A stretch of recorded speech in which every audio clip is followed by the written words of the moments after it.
Don't know where you are, but it was warm here in London. 30 degrees again. Uh, so yeah, hope it was nice where you are. I hope you like that. I hope you like hot weather. Um, Hi from Hollywood. Right, you can come in handy. I've got an Emmy campaign. I did ask for some questions before I get onto that. Um, right, okay. This usually kicks it off, doesn't it? And sort of gives us some sort of structure. Jamie Redknapp, hello.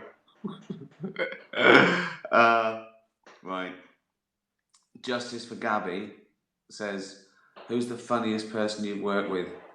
Oh, it's David Earl. Overall, I just think as Kev in Derek, some impossible scenes. That if there's a scene, and this has never happened before, that we couldn't finish it. I couldn't do it because it was too funny. It didn't end up in the show. I don't just mean an outtake. I mean a scene that we couldn't do. It's just it's Kev telling Derek how he gets Janice into the caravan. Right, look it up on YouTube. Um, and in Afterlife, I mean, he's not in Afterlife much. He's going to be in it a bit more in the third season. But just to be opposite him, and his nervous tics and everything. Yeah, God. Uh, United Mika asked, what's my favourite gig? Oh, no, that's tough. That's tough because I've seen so many. I was a promoter at a venue for like 5 years, and I saw 3 gigs a night. And I mean, bands like Suede, Radiohead, uh, Pearl Jam, Spin Doctors, the Pogues. I've seen Bowie, Elton John, Rod Stewart, Oasis. Uh, I think Kate Bush, Hammersmith. It was just magical because I've loved her stuff for so long, and she doesn't do a lot. She's not out and about. She hasn't said something fucking stupid on Twitter. You know what I mean? It's like she's an enigma and a recluse, and so to see those songs done so theatrically and so beautifully, and she didn't play like um, arenas. She played a theatre for like 8 weeks, so she could work on the production. So it was amazing. Also, again, because of the sort of it was quite magical. We saw James Taylor in a little theatre in Oslo. I was there gigging, and we went to see him at this little theatre and met him afterwards, and that was that was pretty amazing. Um, so yeah, I'd say Kate Bush. Uh, Lee Millard, your favourite episodes of The Office, Derek, and Afterlife? Office, first thought is Training Day, season 1. Red Nose Day at 5, season 2. That's funnier. That is funnier, I think. And it's got the dance. It's pure fun and tragedy. But I'll go for Training Day at 4, season 1. It's got my favourite line. I think there's been a rape up there, and I wrote "Free Love Freeway" for it. And I'm proud of what it does. It does a lot. There's a lot happens in that episode, and yeah, yeah, that for The Office. Derek, oh God, Again, probably not the funniest episode. In fact, the saddest. The Ivor episode where Derek has to put the dog down. Well, and I love it when I love the special of Derek when Kev's in hospital and we see his two brothers and his mum and his dad. I mean, again, just pure funny, just ridiculous. Uh, yeah, it might be that one, yeah. Afterlife. That's the most difficult because it's so not episodic. It's like one long story. Yeah, I don't know. It's like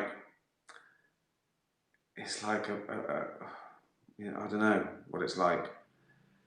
Um, I don't know. I don't think I could say.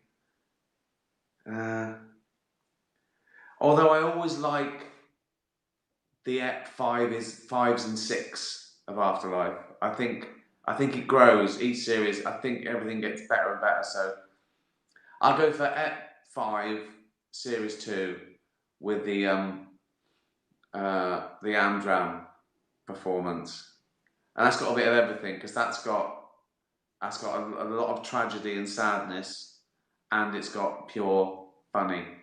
So Training Day in the Office, the special of Derek, and Ep 5, Season 2 of Afterlife. Good question, that. Fiona is Jane celebrating her badminton win. Yeah, that's rare, so it's even more gutting. So yes, I think she ran round the garden. It was hot. I mean, no excuses. I had a nap. I was a bit sluggish, so she had a nap. But I think the heat affects larger mammals, doesn't it?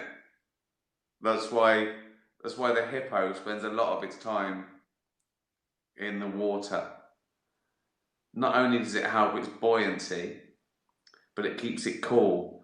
Because I can reach ridiculous temperatures if exposed for a long time to sunlight. I wear black, right?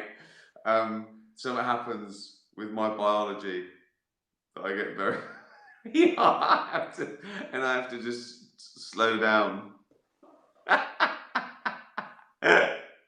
No excuses. It'll never happen again. I'm like a little fat Michael Jordan. I can never lose again. Um, if you could have had an appearance in one of these classic shows, which would you choose? Faulty Towers, Open All Hours, Only Fools and Horses. Faulty Towers, no doubt about it. It's, it's still untouchable. Yeah, I mean they're all great, but yeah, I mean it's not just brilliant. I think it's important. So yeah, Faulty Towers. What's the most you ever spent on an item of clothing? Not a lot.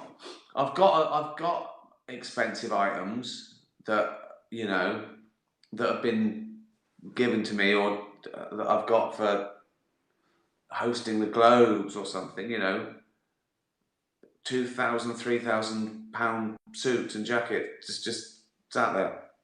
Well, I don't. What? Why do I wear a suit once a year if I have to? I don't look good in a suit. I don't look good in anything. So why would I bother buying Armani suits? I look shit in everything, so I might as well have a 10 quid t-shirt and tracksuit bottoms. So I don't spend on clothes. I get most of my clothes sort of birthdays and Christmas. Get socks and pants.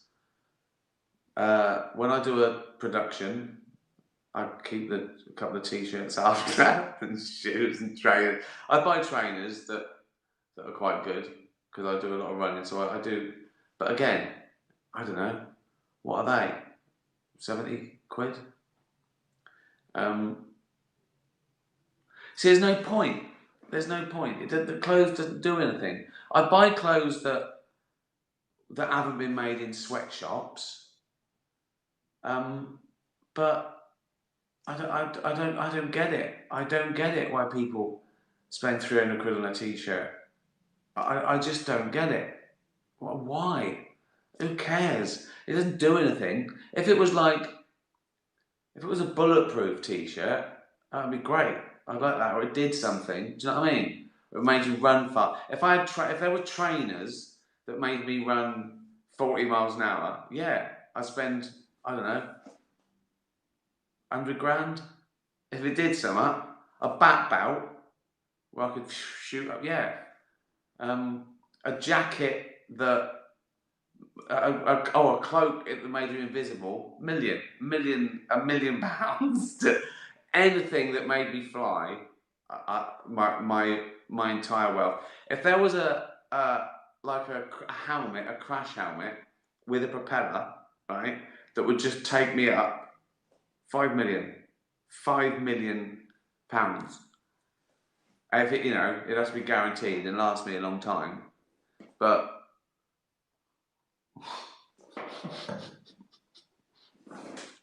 It's like some fucking cartoon, isn't it? I'd love that. So no, I don't spend any money on clothes. They're to hide. They're to hide my body, keep me warm, be comfortable. That's it. That's what clothes are for. Steve in London says, "Will you speak out in defence of free speech, particularly attacks on comedy?" All the time. Yeah, that's the hill I die on. Freedom of speech is fundamental. You can't have a free society without it. It's good for everyone. Yeah, it's a good system. Attacks on comedy, yeah, ludicrous. A lot of it's faux outrage. It's people owning each other now, innit? Wielding power. That sort of virtual signalling it's meaningless. It's when people pick up on things and they want to be, they're the ones that want to get credit for the hashtag. They want to be known as the person who, and it's pure. It gets ridiculous to the point where everyone wants a piece of it. So it's basically going, look at me. I'll pick up on the tiniest thing. That's how perfect I am. That's how brilliant and woke I am. That I don't, and they start eating their own because it's a form of sort of dogmatic purity where if they can't own the other side, they purify their own side to make them better. So yeah, it's ludicrous. Ignore it. Just ignore it. They can't just ignore it. Someone says, "Oh, you can't say that." Go, yeah, all right, yes, oh, yeah, whatever. Yeah, bye. Fuck 'em. Do you have misophonia? Oh, misophonia. That's noisy eating, isn't it? Oh, definitely. Oh, yeah. Oh God, any noise annoys me now. Any unnecessary noise annoys me. I just want it stopped. I just want it stopped. But yeah, noisy eating.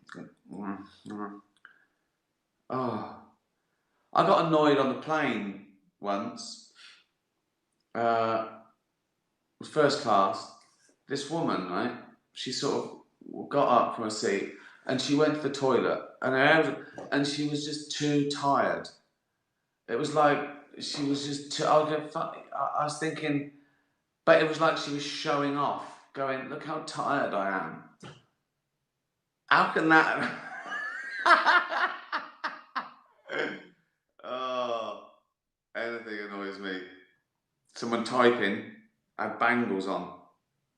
Like typing it. Why do people have to fucking type so loud on a? I don't make a noise when I type. Why are they doing that? They're going, I'm a writer, or I got an important meeting. No one has to type that loud. Just type, type like you're Anne Frank. Do you know what I mean? Just let's keep it quiet. Let's keep it quiet. Yeah, the worst one ever, right? Where it really fucking ruined my day. We just had a walk around San Francisco, right? I was playing there a couple of years ago. It was just beautiful. Around the harbour and around it was great. And then we found this beautiful restaurant right out, like on the not a pier, but like a little thing that jutted out. And there was a pelican and there's a seal, and it had just opened. It was empty, and we got a window seat looking out over the bay, and a lovely waiter who said, who was talking to me, and he said, he used to live in London. It was just like, it was amazing. And then every now and again, someone would come out with sort of like plates or something, like the busboy from the kitchen, and he'd stand there and sort of look around, and he'd do this. And the first time, I thought, you fucking kidding? You're fucking joking. This is a restaurant, right? And I went, do you hear that? And Jay went, yeah, but just ignore it, right? No. What? So, I can't be that guy that shouts at a little, I go, oh mate, that's fucking disgusting. Right? YouTube, right? So I've got to sit there and take it, right? And every time he came out, it was inevitable. You know, it's that thing, it's like a sort of torture that he comes out. In the end, I was just doing this to make myself feel better, right? Cunt! Just to myself. Cunt! Like that. Just to James going, this is nice.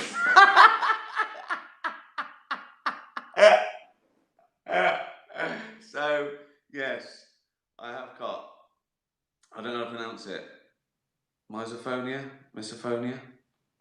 I don't know. Oh dear. Well, that was good, wasn't it? A few questions. It's got us. That got my blood boiling. Oh God. Oh yeah, I was gonna say the first one said hello from Hollywood. Yeah, it's like the Emmys, the Emmy voting next. Well, I've got no chance. I've got no chance. All the same shows are gonna be up for it. The big sort of network comedies and that, and Afterlife is like, people go, is that a comedy? There's no falling over or anything. No studio audience, and you know, there's big film stars doing TV now, and so anyway, I think my best chance is comedy performance. I've done well in that. I think that's my most nominations for all my awards. Is, you know, performance, more than show, more than writing, directing, whatever. So that's my best shot. But Netflix aren't doing anything. They're not doing a campaign this year. I think because of the pandemic, they do the odd billboard and poster, but there's no one. There's no point. No one's in, or haven't been in cars or, you know, airports or anything. So yeah, I don't know who the Emmy voters are. They don't get sent screeners. It's just on Netflix. So if you know any, tell them to watch. Give me a vote, will you? Could you do could you do my campaign for me? No point in doing it around the rest of the world. I think most of the Emmy voters are in LA. So if you could do a little campaign, do your own posters. But a little poster. Like, you know, like in America they have those things, vote Romney, right? On their door, on their, you know, in their garden. Do that. People might think I'm running for president. That's alright, though, isn't it? Vote Ricky Gervais, Afterlife, Dear Emmys. You know what to do. Or you know that thing they did, that amazing thing they did, that run up to the White House, the Black Lives Matter. Could you do something like that for me? But in LA, could you? Oh dear. Do a campaign for me. Just in the Hollywood, LA area. If you know where any voters live, just do it outside their house. It's illegal. No, you can do anything now. People are ripping down statues. People are going, yeah, whatever.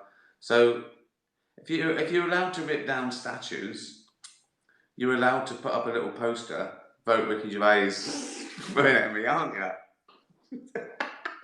if you're walking around with a big poster and the police go, what are you doing with that? You can't. You go, look, there's someone ripping down. There's someone knocking down Mount Rushmore over there, and they go, oh yeah.